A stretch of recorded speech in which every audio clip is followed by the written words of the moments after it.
গাজীপুরের কালিয়াকৈর উপজেলার ফুলবাড়িয়া বাজারে শনিবার বিকালে কাচিঘাটা রেঞ্জের আওতাধীন ভূমিহীনদের ঘরবাড়ি উচ্ছেদ না করার দাবিতে মানববন্ধন ও প্রতিবাদ সভা অনুষ্ঠিত হয়েছে।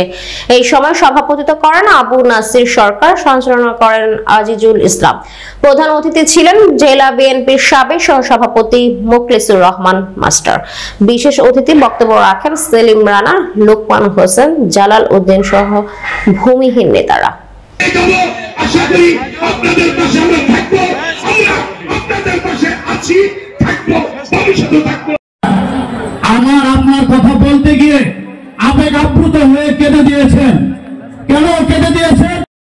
শুধুমাত্র আমার সুন্দর বক্তব্য দিলাম, আমার ভুল ত্রুটি ক্ষমা করে আমার জন্য থাকতে পারবে না। বিশেষ করে ছাত্র দলের ছোট ভাইদেরকে আমি এই দায়িত্বটা দিতে চাই। এই পর্যায়ে বক্তব্য রাখার জন্য শুভেচ্ছা বক্তব্য ছাত্র দল এইটা আমরা করতে দেব না।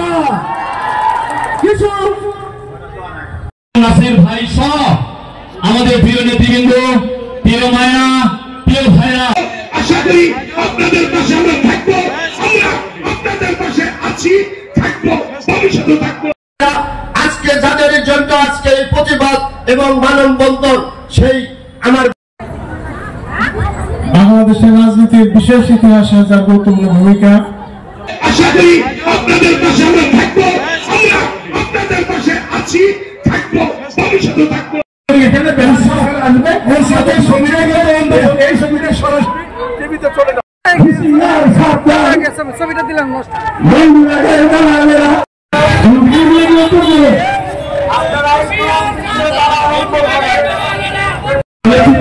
কথা জনসাধারণ দেখি তাদের তো ছবিটা যেন আসে।